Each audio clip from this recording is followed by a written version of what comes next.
मैं मानस Mishra, the news ocean का managing director, आपके लिए एक ऐसी पत्रिका पहली बार आई है जो सिर्फ सच दिखाएगी। कृषि कानूनों पर मचा है घमासान, हो रही हैं मनगढ़ंत बातें। मैं अंकित मिश्रा, पढ़िए मेरा आर्टिकल इस मैगजीन में फैक्ट के साथ। यूपीएससी के एस्पायरेंट समझे हर मुद्दों को गहराई में जाकर के। इस नए लेख में आपको मिलेगा नए संसद भवन के निर्माण से संबंधित सारी जानकारी। मैं विशाल यादव, अब तक आप लोगों ने हमें टीवी पे देखा, लेकिन अब हमारे लेख आपको दिखेंगे इस मैगजीन में। मैं Ranjit Prasad, reporter the news ocean. हम आपको दिखाएंगे किसान आंदोलन के बीच में जिहादी कांड। सब्सक्राइब करें द न्यूज ओशियन, खबरों का समंदर। नमस्कार विद्यार्थियों, स्वागत है आपका ओनली यूपीएससी में। इससे पहले वाली जो क्लास थी उसमें आपने समझा था कि किस तरीके से राज्य पुनर्गठन अधिनियम के द्वारा राज्यों का निर्माण होता है।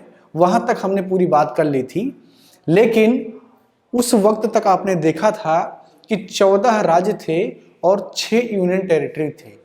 जो वर्तमान स्थिति है वो तो अलग है, यानी कि उसके बीच में जो नए राज्यों का निर्माण हुआ उसकी कहानी अभी बाकी है, या यूं कहें कि अधूरी है। तो आज की क्लास में हम पढ़ना शुरू करेंगे 1956 के बाद में राज्यों के निर्माण की, पूरा जो उनका इतिहास है वो किस तरीके से निर्माण हुआ। ठीक है, तो हेडिंग आपका होगा 1956 के बाद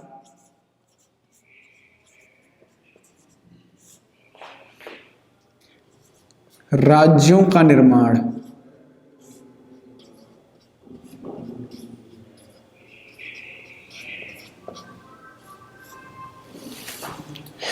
अब जो इसमें राज्य होंगे वो दोनों प्रकार के होंगे, पूर्ण राज्य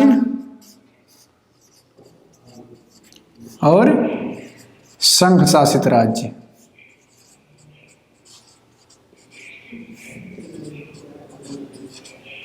ठीक है ना, पूर्ण राज्य और संघ शासित राज्य दोनों प्रकार के राज्य होंगे।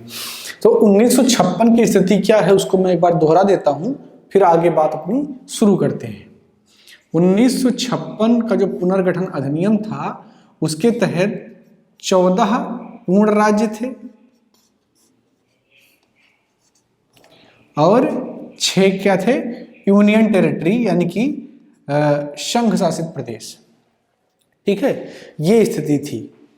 अब बात आती है 1960 की। भाषा की लड़ाई भारत के इतिहास में एक ऐसी लड़ाई रही है जो आज़ादी से लेकर के वर्तमान तक चल रही है। अभी कुछ दिन पहले ही भारत के गृह मंत्री अमित शाह ने एक बयान दिया था हिंदी को लेकर के। बाद में उन्हें अपने बयान को पीछे लेना पड़ा क्योंकि दक्षिण भारत से उसका विरोध बड़े लेवल पर होने लगा था। तो भाषा एक सेंसिटिव मुद्दा इंडिया में हमेशा रहा है और वो सदैव रहेगा। भारत में जब आप 20 किलोमीटर की यात्रा कर लेते हैं तो अमूमन भाषा बदल जाती है। हर 10-15 किलोमीटर पर आपको अलग अलग बोलियां मिल जाती हैं। इसीलिए कहा जाता है इंडिया एक विविधता पूर्ण देश है, यहाँ पर विविधता बहुत ज़्यादा है। तो वो विविधता अच्छी भी लगती है और कई बार समस्या का कारण भी बन जाती है। 1960 में भी भाषा ही समस्या का कारण बनी। वर्तमान में जो आप महाराष्ट्र और गुजरात को देखते हैं, महाराष्ट्र जहां पर बंबई है, फिल्म सिटी, हमेशा खबरों में रहती है, अर्णव गोस्वामी भी वहीं के हैं। ठीक है, और गुजरात आपका जहां के प्रधानमंत्री मोदी भी हैं, गृह मंत्री अमित शाह भी हैं और बहुत सारे बड़े लोग गुजरात से जुड़े रहे हैं। तो ये जो महाराष्ट्र और गुजरात है ये 1960 तक एक ही थे और इसका नाम था बंबई। क्या नाम था? बंबई। ये बंबई के नाम से जाना जा रहा था। लेकिन यहाँ पर 2 भाषा के बड़ी कम्युनिटी के लोग रहते थे, एक गुजराती भाषा और दूसरा मराठी भाषा। तो यहाँ पर भी भाषा की लड़ाई थी, एक गुजराती भाषा की बात थी और दूसरी मराठी। तो गुजरातियों और मराठियों में भाषा को लेकर के हमेशा से लड़ाई रहती थी। इसलिए 1960 में बंबई पुनर्गठन अधिनियम लाया गया। बंबई पुनर्गठन अधिनियम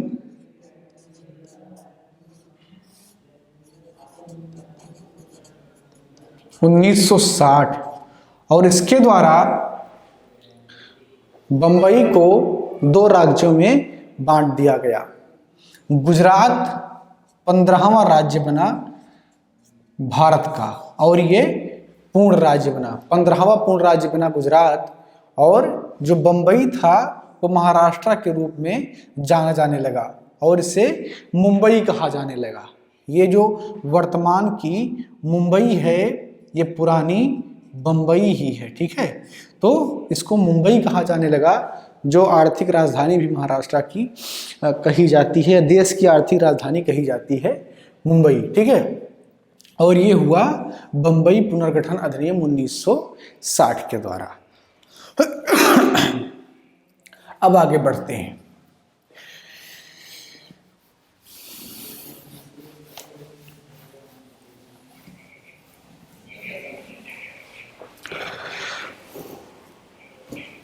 अब बात आती है दादर नगर हवेली की।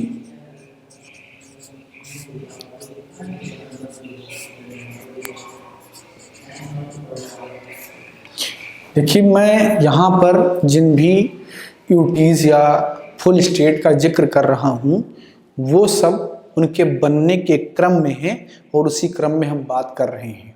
इससे आपको याद करने में भी आसानी होगी। तो दादर नगर हवेली जो है 1961 में 10वें संविधान संशोधन के द्वारा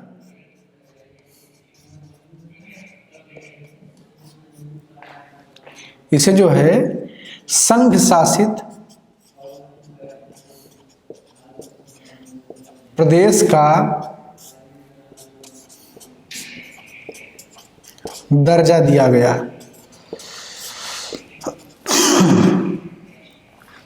संघ शासित प्रदेश का दर्जा दिया गया के द्वारा, ठीक है ना। दादर नगर हवेली को, दादर नगर हवेली की स्थिति ये थी कि 1954 तक यहां पर पुर्तगाल का शासन था। किसका शासन था? पुर्तगाल का। 1954 में ये पुर्तगाल से आजाद होता है और 1954 से लेकर के 1961 तक, यानी कि 7 वर्षों तक यहाँ पर सेल्फ मेड गवर्नमेंट काम कर रही थी। यानी कि यहाँ के जो प्रभावशाली व्यक्ति थे वो प्रशासन अपने तरीके से चला रहे थे। लेकिन 1961 में 10वें संविधान संशोधन के द्वारा इसे परिवर्तित कर दिया गया। यहाँ पर एक इंटरेस्टिंग सवाल बनता है। इंटरेस्टिंग सवाल ये है कि आपने पढ़ा है कि नए राज्यों का निर्माण, नए राज्यों का प्रवेश, उनका परिसीमन किसके अंतर्गत होता है? अनुसूची 3 या 2 के अंतर्गत होता है। और भारत के संविधान के भाग 1 के 4थी अनुसूची में ये लिखा हुआ है कि इस भाग के तहत जो संशोधन किए जाएंगे उसे भारत के संविधान का संशोधन नहीं माना जाएगा। अब ये आप बताइए कि अगर ये प्रावधान है तो क्या ये संविधान संशोधन सही नहीं है? और अगर यह भी सही है तो वो बात कैसे सही है? यहाँ पर आपको ध्यान देने की जरूरत ये है कि ये वो जगह है जिस पर किसी विदेशी का प्रभुत्व था। और आप एक सुप्रीम कोर्ट के केस का मैंने जिक्र किया था जिसमें ये बात भी आई थी कि जब किसी विदेशी क्षेत्र की बात होगी तो सुप्रीम कोर्ट का कहना है कि उसे भारत में मर्ज करने के लिए या उसके लिए कोई कार्य करने के लिए आपको संविधान संशोधन करने की आवश्यकता पड़ेगी। तो इसलिए संविधान संशोधन करके इसको जोड़ा गया। ठीक, अब आगे बढ़ते हैं।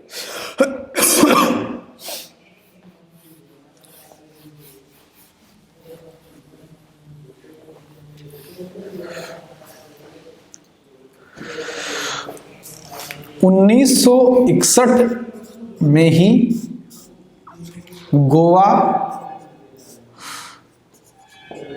दमन और दीव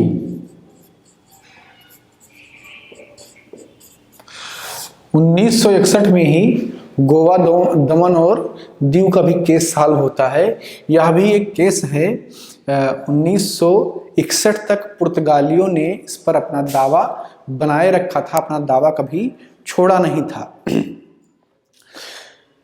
और इस दावे को कमजोर करने के लिए भारत सरकार को पुलिस कार्रवाई करनी पड़ी। उसके बाद में पुर्तगाल अंतर्राष्ट्रीय न्यायालय में जाता है और वहाँ वो बाद में पीछे हट जाता है, हार जाता है और भारत जीत जाता है। दादर नगर हवेली पर तो पुर्तगालियों ने अपना जो उनका वहाँ पर प्रभाव था उससे पीछे हट गए थे, लेकिन वो गोवा को नहीं छोड़ना चाह रहे थे क्योंकि ये समृद्ध जगह थी और यहाँ से काफ़ी रेवेन्यू जनरेट करते थे। लेकिन उन्हें छोड़ना पड़ा, पुलिस कार्रवाई हुई और उन्हें छोड़ना पड़ा और 1961 में ही 12वें संविधान संशोधन के द्वारा, अब यहाँ भी आप देख रहे हैं कि जितने भी विदेशी शक्तियों के से संबंधित थे उनमें संविधान संशोधन की बात आती है। 12वें संविधान संशोधन के द्वारा इन्हें क्या किया गया? संघ शासित प्रदेश का दर्जा दिया गया। संघ शासित प्रदेश का दर्जा दिया गया।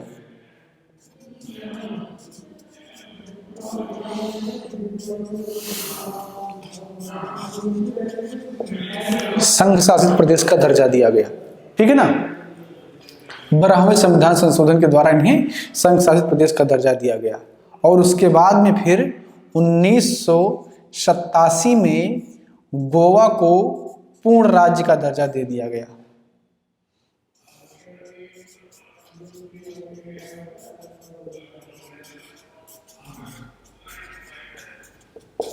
और जब गोवा को पूर्ण राज्य का दर्जा दिया गया तो उसके साथ ही साथ दमन दीव को संघ शासित प्रदेश अलग से बना दिया गया, ठीक है ना। 2019 में, करंट से भी आप इसको अपडेट करते रहिए, 2019 में दमन एवं दीव तथा दादर नगर हवेली को मर्ज कर दिया गया। दादर नगर हवेली दोनों को क्या किया गया? मर्ज कर दिया गया और इसके लिए सिर्फ एक विधेयक की आवश्यकता पड़ी।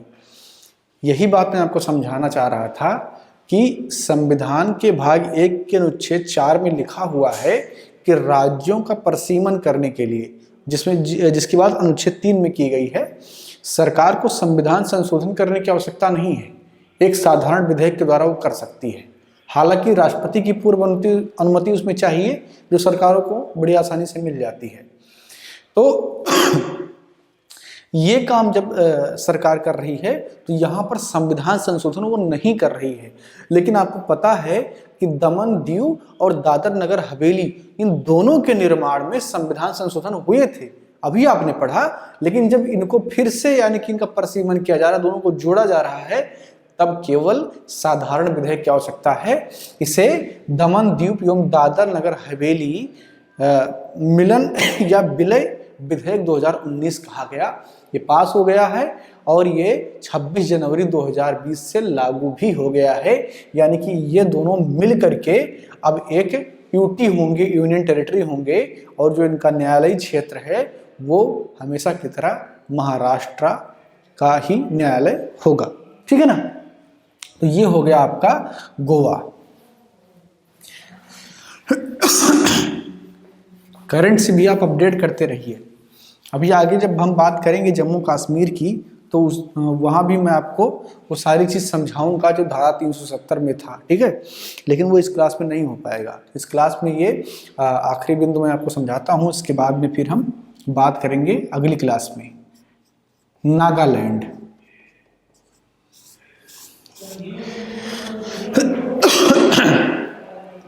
नागालैंड जो है वो भारत का 16वां पूर्ण राज्य बना। 15वां कौन था? गुजरात। 16वां पूर्ण राज्य बना।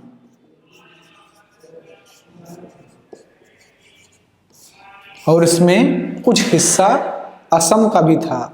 असल में ये पहले असम का ही पार्ट था, लेकिन जो नागा बाहुल्य क्षेत्र था वो लगातार अलग स्टेट बनाने की मांग कर रहा था, आंदोलन कर रहा था, इसलिए नागालैंड का निर्माण किया गया ताकि उन्हें ज़्यादा सुविधा मिल सके, उनके आइडेंटिटी को अलग करके रखा जा सके।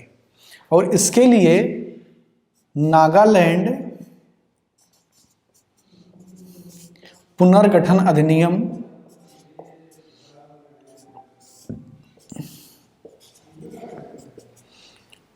1961 लाया गया और ये प्रभावी होता है 1963 में। ये प्रभावी कब होता है? 1963 में।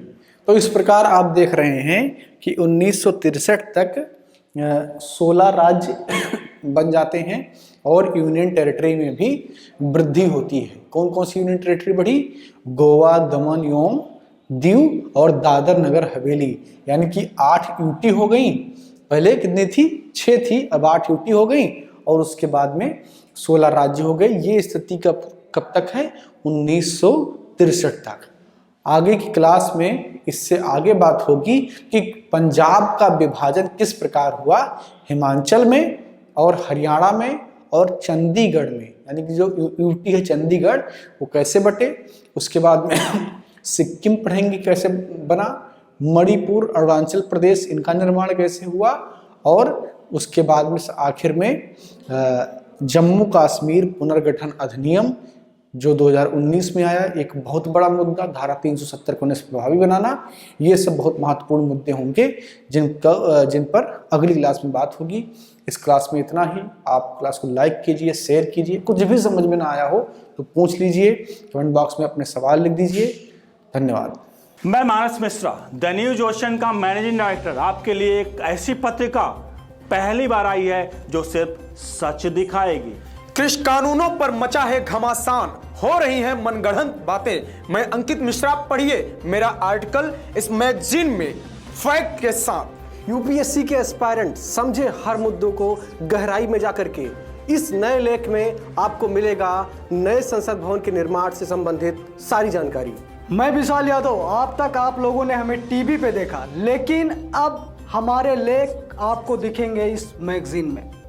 मैं Ranjit Prasad, reporter the news ocean. हम आपको दिखाएंगे किसान आंदोलन के बीच में जिहादी कांड। सब्सक्राइब करें द न्यूज ओशियन, खबरों का समंदर।